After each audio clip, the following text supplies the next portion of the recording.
Journey of Styles by Damien Renwick.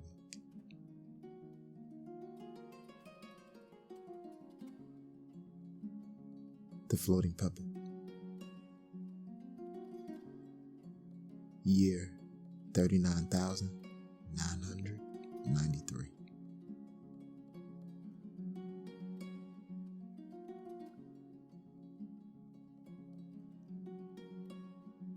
Styles took a deep breath, as if preparing for underwater submersion. Then he stopped drumming. He watched as 100,000 drums played on together.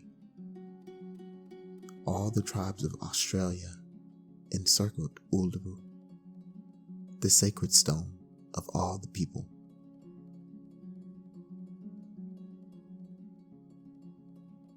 A culmination of 40,000 years had resulted in this meeting.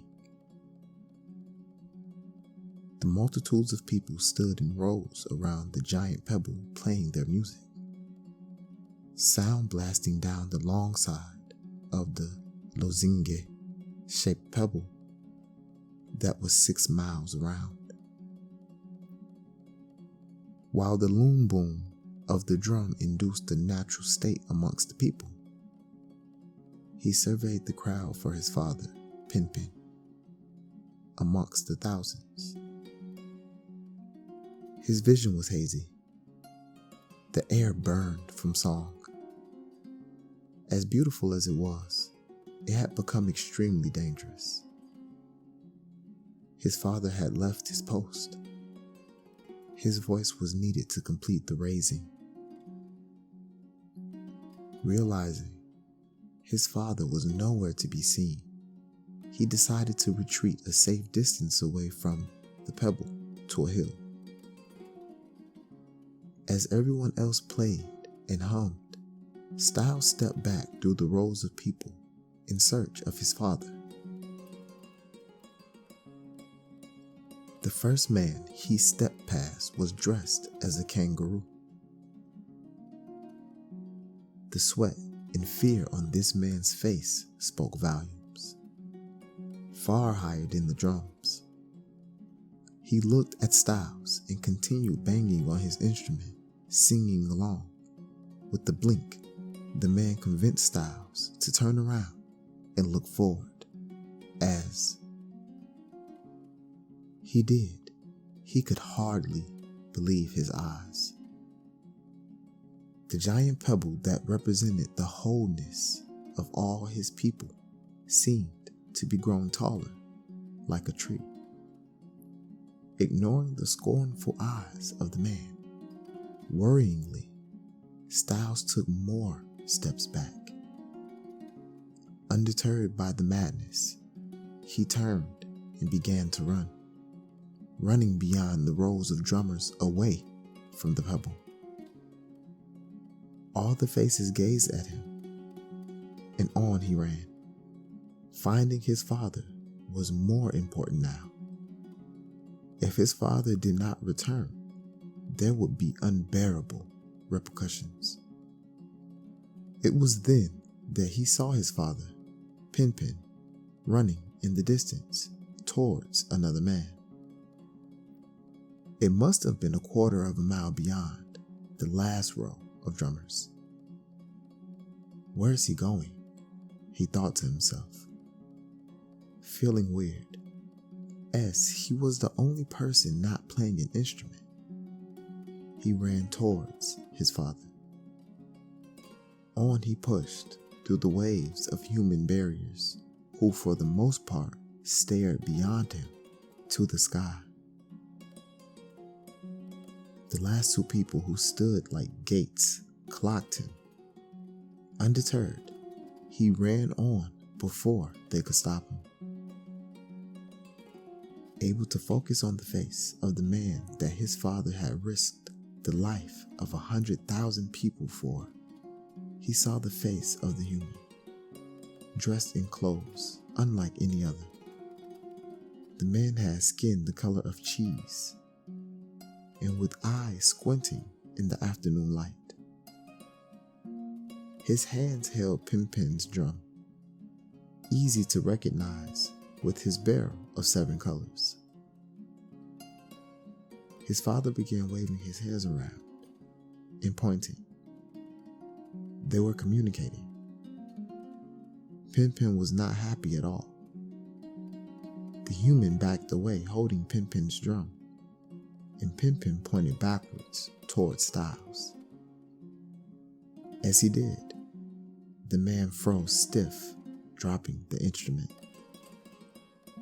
Pinpin shook his head and turned, leaving the man and walking towards a cave in the distance. The human looked amazed.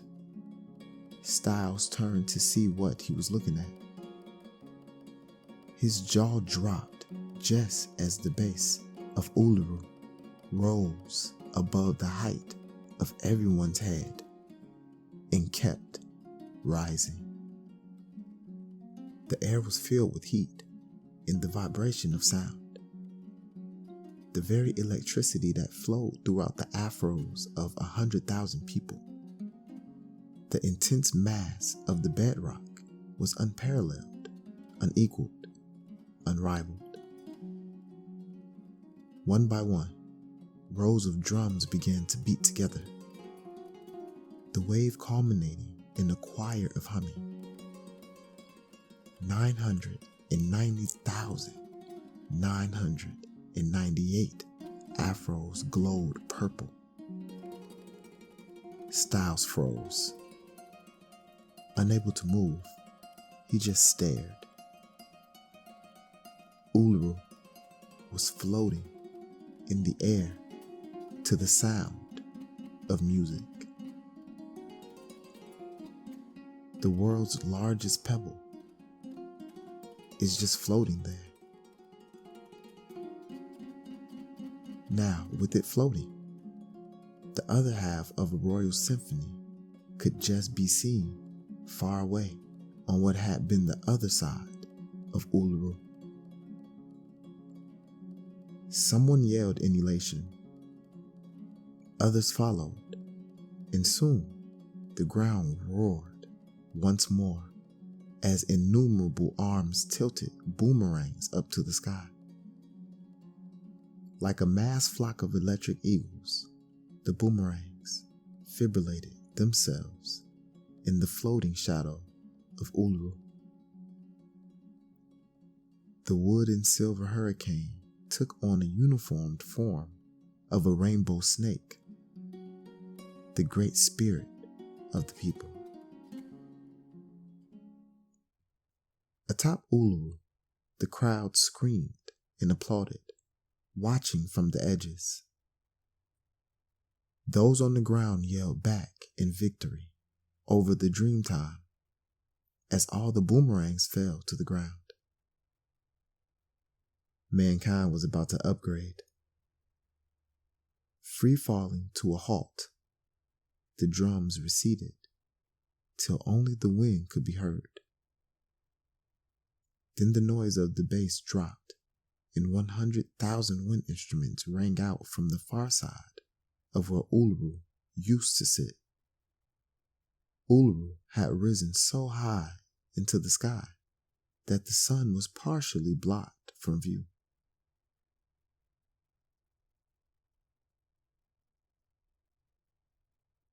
The people atop Uluru, unheard, begged for help. Pinpin was predestined to lead the Royal Symphony. The chosen 32 flute crew of the Peruvian School of Music waited. Smiles crept on the faces of the people. The shadow of Uluru hovered over the crowds on the ground, which only Styles had noticed. Proudly, they all began to descend into the large sapphire city that until now had been hidden from view. The first people to enter the city were those waiting for Uluru to rise, entering from the south. Rays of light agitated the ground under Uluru. Sunlit solar stars fired up in large purple crystals as big as trees beamed through a maze. An enormous stone bath in the center of the city reflected into the sky. The overall pattern, a kaleidoscope, projected onto the base of Uluru, a vast contorted rainbow of indigo and purple hues, mightily resembling a winged serpent. Many cried and chanted, "Hawa Uluru,"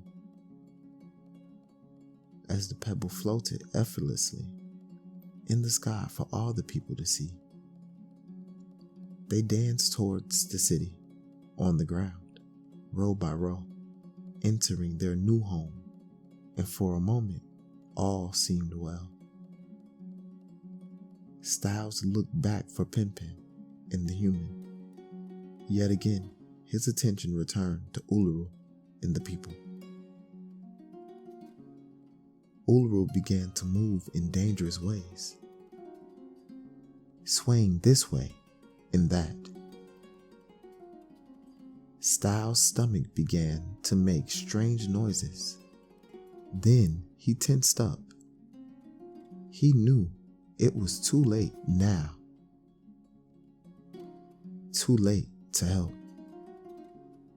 He could only hope the giant Pebble was a slave to the music and would obey the people. Still, he managed to get his father back among the people. He backed away until he was at his father's drum. He tried carrying it, but it was too heavy. He tried banging on it, but his arms were not strong enough, and his hands not skilled enough to hit the right note. Yet, he banged on it with all his might. People turned to look, and soon people began talking, realizing whose drum it was. Some people spread word that a member of the group was not where they were supposed to be. As he tried to play along with all of his kinfolk, he turned his head in the direction of Pimpin. He could barely make him out. The drumming seemed to make no difference from where he was standing. People screamed out as he dropped the drum and ran towards Pimpin. He had made it on to a large hill when he stopped. Someone was screaming, and in the moment, only for that moment, when the music went quiet, a woman's voice cried out, "Styles."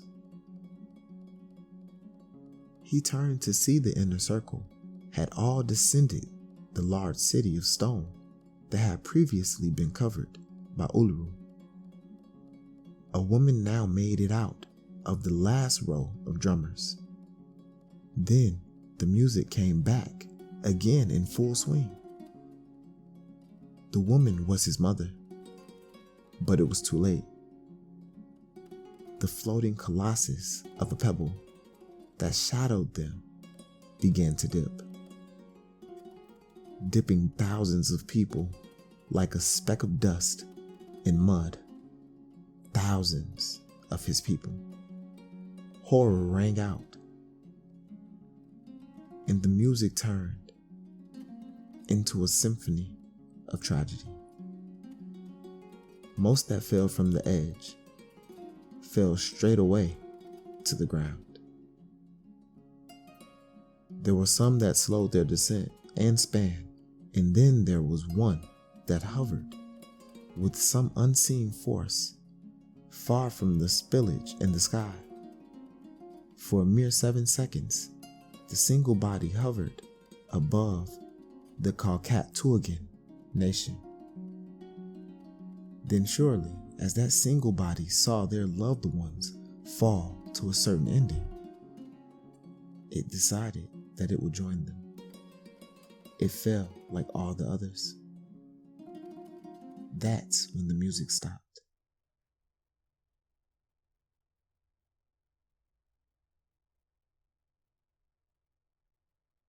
People ran back and forth as the giant pebble, that is as large as a city, began its 600-meter freefall. Like ants under the shadow of the pebble, thousands of people who had not yet entered the many entrances into the ground scrambled about.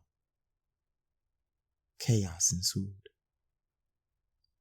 Styles cringed as he turned his back on the impeding event. He started to run again and ran as fast as he could. He turned around to see the face of his mother, tribe, and friends, no doubt looking for Pinpin and himself. Uluru's descent from the sky was almost complete. All the singing had gone from a synchronized choir to a mass of screaming and screeching voices. Not all the people would make it into the interior of Uluru's protection. The rock came down to a crashing halt, landing exactly in its original place. As the boom echoed out, all he could think of was the madness of Pinpin, which had doubtless caused the death of countless loved ones. In rage and anger, he pursued Pinpin and the stranger, the two careless deserters. He traced the footprints of Pinpin and some flat-footed human until eventually he arrived at his village, which was empty. Seeing his father's boomerang in the murky outline of someone, he continued until he arrived at the cave where all strangers came from. Then he awoke. He was on top of Uluru.